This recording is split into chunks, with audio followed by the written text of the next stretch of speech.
Hello friend, today I will make chicken. কড়াইটা গরম করে নিয়েছি এবং সেই গরম কড়াইয়ের মধ্যে 50 গ্রাম সরষের তেল নিয়ে নিয়েছি। সরষের তেলটা কিছুক্ষণ গরম হওয়ার পর তারপর কিছু অনিয়ন কাটা আর গ্রিন চিলি কাটা এবং 3টা শুকনো লঙ্কা গরম তেলের মধ্যে ঢেলে দিয়েছি। এগুলো 1-2 মিনিট ভেজে নেব। তারপর এটার মধ্যে গার্লিক এবং জিঞ্জার বাটা ঢেলে দেব।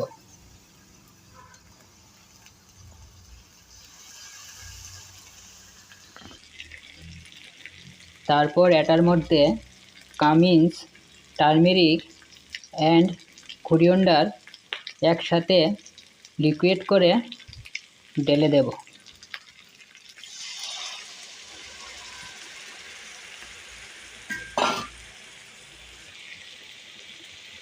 তারপর এটা 5 মিনিট কষাবো।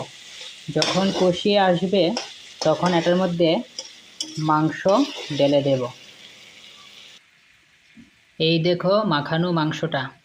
এখানে হলুদ দিয়েছি, টারমারিক দিয়েছি, কামিন্স দিয়েছি এবং কোরিয়ান্ডার দিয়েছি, পটেটো দিয়েছি এবং কিছু সরিষার মাস্টার্ড অয়েল দিয়েছি এবং কিছু সল্ট দিয়েছি, দিয়ে এটা মাংসটা মেখে নিয়েছি। তারপর এটার মধ্যে ওই কষানো মাংসটা ঢেলে দেব।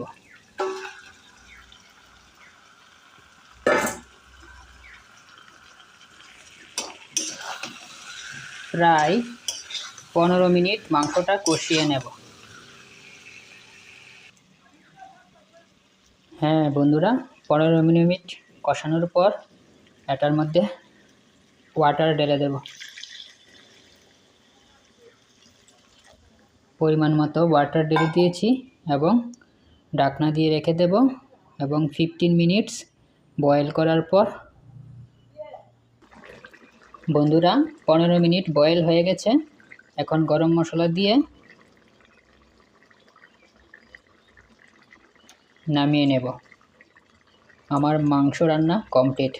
Thanks for watching.